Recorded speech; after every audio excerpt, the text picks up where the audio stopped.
Dios los bendiga, hermanos que nos escuchan a través de este medio. Estamos viendo Romanos capítulo 8, versículo 28. Este tema que se llama la seguridad última, eh, la, la garantía infalible de gloria. Y estamos viendo el punto donde hablamos del alcance de la seguridad. Es decir, que abarca esta seguridad que tenemos en Cristo Jesús. Dice que a los que aman a Dios todas las cosas les ayudan a bien. Todas las cosas es todas las cosas. Y veíamos la semana anterior, la clase anterior, eh, si no mal recuerdo, veíamos cómo el sufrimiento Dios lo utiliza para nuestro bien, pero no nada más el sufrimiento, también una de las cosas que consideramos pues malas a lo mejor es la tentación. Y la tentación pues Dios la utiliza también para traer bien a su pueblo. Ojo, no estoy diciendo, porque no estamos hablando de que Dios o de Dios proviene la tentación, por así decirlo, o que Él la causa, sino realmente cuando somos tentados vamos a ver cómo es que nos ayuda. El sufrimiento no es bueno en sí mismo, veíamos la semana pasada, y sin embargo Dios lo utiliza para nuestro bien. La tentación tampoco lo es, obviamente. Sin embargo, como sucede con el sufrimiento, el Señor es capaz de utilizar eso que no es bueno como la tentación para nuestro beneficio. La tentación debería llevarnos a orar. Debería obligarnos a rogarle a Dios por fortaleza para resistir. Porque por ejemplo, cuando un animal ve a un predador, sale corriendo, sale volando tan rápido como puede para encontrar un lugar seguro y que el predador no pueda alcanzarlo y convertirlo en su presa. Bueno, esa debería ser nuestra relación como creyentes cada vez que nos vemos confrontados por la tentación, que fue lo que hizo José, si recuerda la historia cuando la esposa de Potifar quiere asirlo para acostarse con él. Él lo que hace es correr, es huir. La tentación debe llevarnos siempre a huir y acudir al lugar seguro que tenemos, que es en Dios, que es a través de la oración, para obtener en el Señor la protección y la fortaleza que necesitamos para poder resistir la tentación. Ahora, bien sea que el diablo se acerque a nosotros como león rugiente o como un ángel de luz, como de las dos formas que sean, si nosotros estamos bien adiestrados en la palabra de Dios, vamos a tener la capacidad de resistir y bueno, primero de reconocer sus seducciones malignas como lo son en realidad, y también de resistir esas seducciones malignas. En el Salmo 119:11, si me acompaña por favor, eh, nos enseña precisamente que cuando viene la tentación no nada más debemos de acudir en oración y refugio en el Señor, sino también debemos de estar adiestrados en la palabra de Dios, y Dios nos insta y nos lleva a través de la tentación a estar adiestrados en la palabra de Dios. Salmo 119:11, por favor.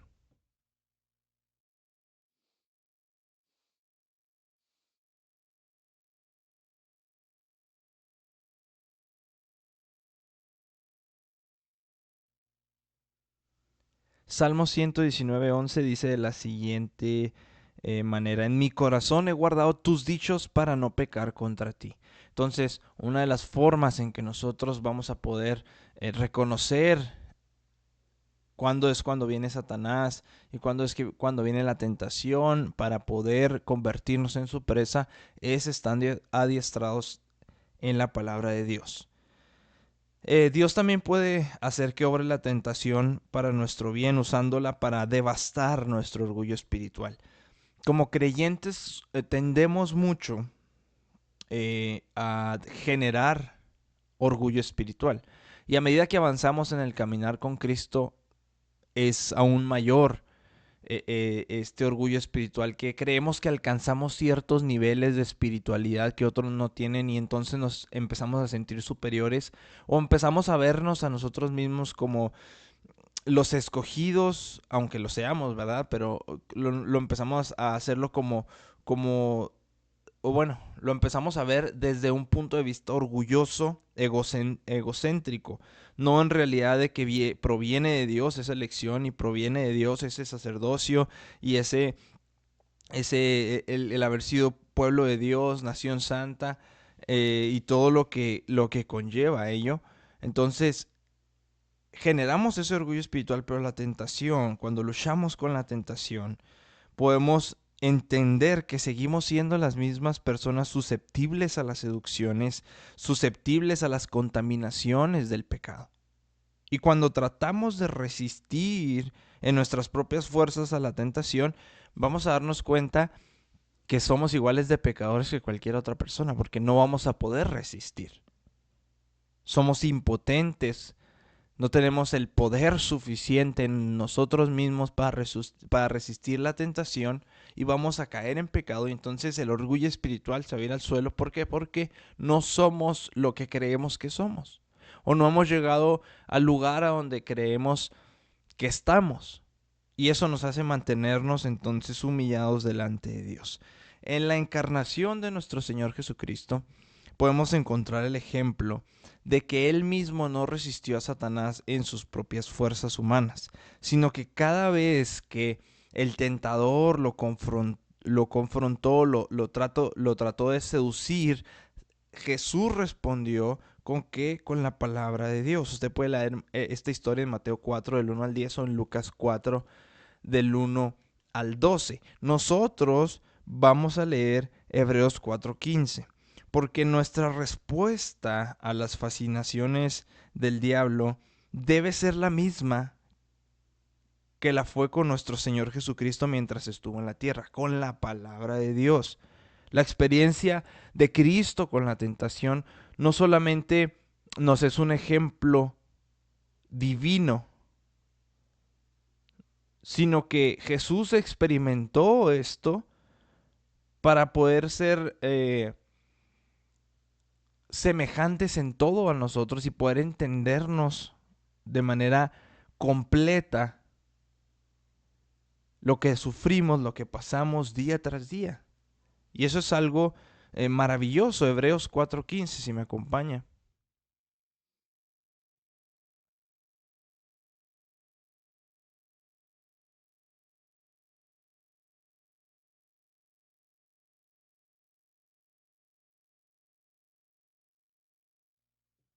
Hebreos 4:15 dice: porque no tenemos un sumo sacerdote que no pueda compadecerse de nuestras debilidades, sino uno que fue tentado en todo según nuestra semejanza, pero sin pecado. Entonces, al ver el ejemplo de Jesús, no nada más nos enseña a saber cómo confrontar la tentación, que es a través de la palabra de Dios, de la oración, del ayuno, de las prácticas espirituales que tenemos a la mano, sino que también nos enseña que Él está identificado completamente con nosotros como seres humanos y Él puede compadecerse de nosotros. De hecho, es el único que se compadece de nosotros. Por último, la tentación debería, teóricamente, ¿verdad?, fortalecer nuestro deseo por el cielo. Porque sabemos que mientras estemos presentes en esta tierra, vamos a estar dentro del rango de alcance de la tentación. Una vez que seamos transformados a la imagen de nuestro Señor Jesucristo, estaremos por siempre fuera del alcance de la seducción, del alcance del poder, del alcance de la presencia del pecado. Cuando decimos, como dijo Pablo en Romanos 7, 24 y 25, ¿quién me librará de este cuerpo de muerte?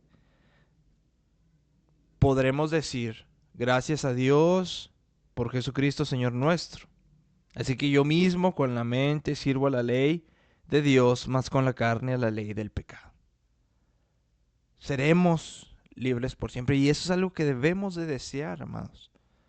Deseamos muchas cosas aquí en la tierra, pero la tentación, que es mala inherentemente, mala por sí misma, Dios la utiliza para que se desarrolle ese deseo de nosotros por lo que Él tiene preparado para nosotros. Dice Filipenses 1, versículos 21 al 24. Eh, Sabemos que estamos dispuestos a permanecer en la tierra para cumplir lo que Dios ha, el propósito de Dios en nuestras vidas, vaya. Eh, Sin embargo, nuestro gran anhelo no es echar raíces aquí en la tierra como lo hace el resto de la humanidad, sino eh, estar en la presencia de Dios. Que esa es la meta final del creyente en última instancia. Acompáñame a Filipenses capítulo 1, versículos 24 al 25, por favor.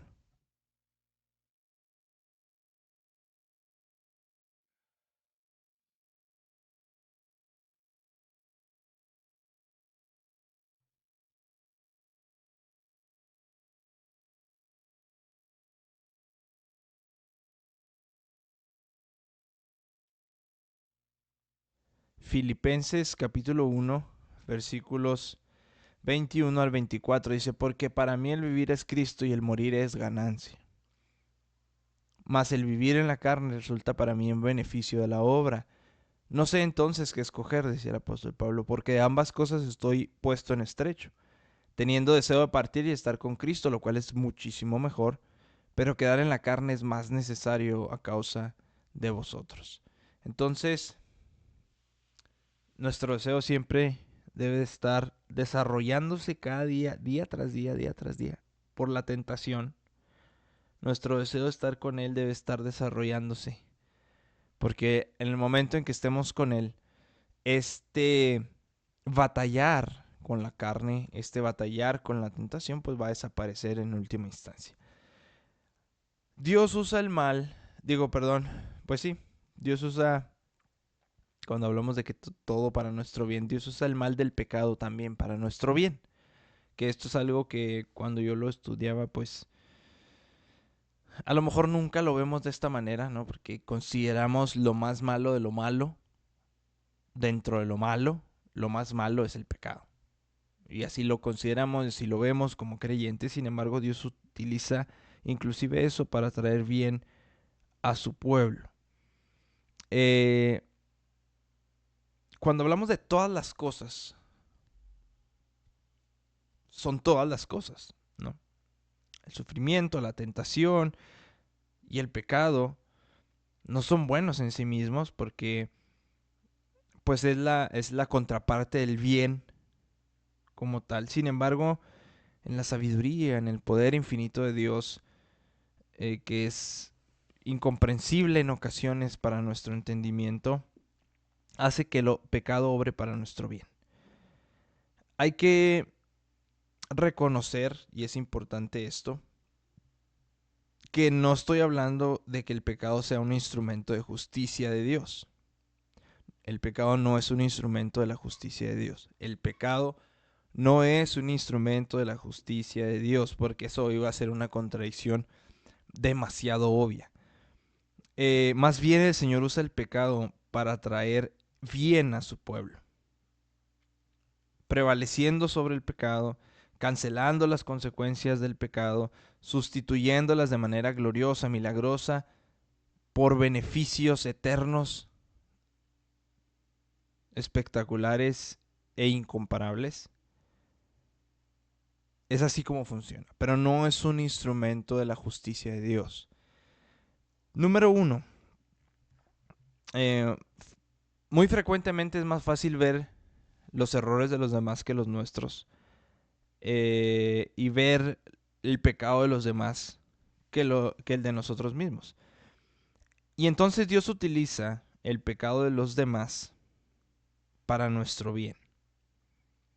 Si nosotros estamos procurando vivir una vida piadosa en Cristo, ver un pecado en alguien más hará que lo detestemos y que evitemos caer en el mismo hoyo donde cayó esa persona para no sufrir las mismas consecuencias. Estoy hablando en teoría, esto debe ser así. Trágicamente, muchas veces en la práctica es opuesto, no vemos a alguien que cae y vamos y nos caemos donde mismo. Sin embargo, esto debe de ser así. Bien dice el dicho que nadie escarmenta en cabeza ajena. Sin embargo, esto debe de ser así. Dios permite que veamos y nos enteremos de ciertas cosas no para hacer chisme y para pecar en el mismo hoyo, sino para que nosotros evitemos pasar y sufrir las mismas consecuencias que sufrieron y por donde pasaron las demás personas. Un espíritu condenatorio, un espíritu de justicia propia, tiene obviamente un efecto opuesto. ¿Por qué? Porque nos va a hacer caer en la trampa de la cual nuestro Señor Jesucristo, mismo Pablo, advirtió. En Romanos capítulo número 2, Romanos capítulo número 2, versículos del 1 al 3. Si me acompaña, por favor.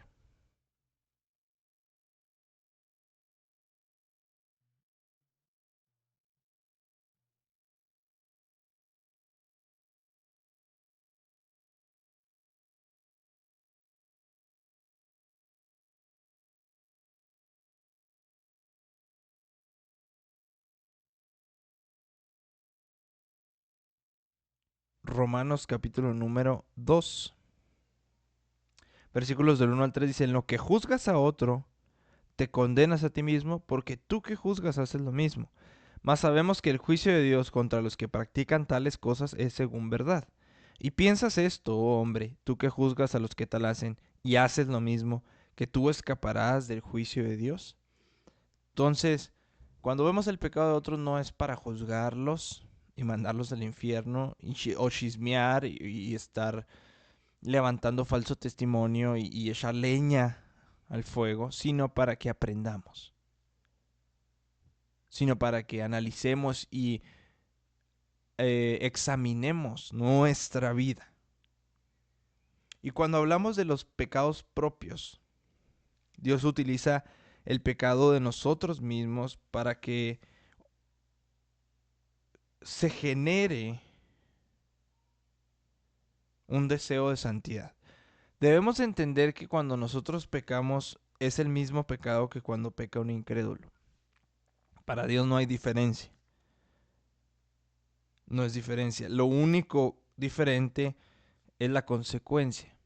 ¿Por qué? Porque cuando nosotros vamos a Cristo y nosotros pedimos perdón, vamos a ese abogado que tenemos para con el Padre, Jesucristo el justo, y pedimos perdón, el Señor tiene misericordia y perdona nuestros pecados del pasado, perdona nuestros pecados que cometemos, y si llegamos a cometer y tenemos la oportunidad, va también a perdonarlos. Ha sido pagado el precio en la cruz del Calvario. Esa es la única diferencia, pero de ahí en fuera es el mismo pecado. Vale igual para Dios, lo detesta de igual manera a Dios. Nosotros, por la gracia soberana de Dios, estamos absueltos por la justicia de Cristo a nuestro favor. Sin embargo, repito, es igual. Pero las consecuencias inmediatas y temporales de los pecados muchas veces llegan.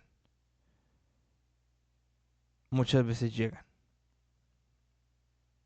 El creyente que peca no se libra de la disciplina de Dios. Porque esa sí es una herramienta de justicia de Dios que contribuye a producir santidad. No nada más a desear, sino a producir santidad en la vida del creyente. Ese es el bien supremo para el cual Dios hace que nuestro pecado funcione para nuestro bien. La santidad. El que seamos en última instancia semejantes a Él en todo.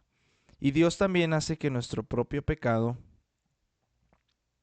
por ahí se movió,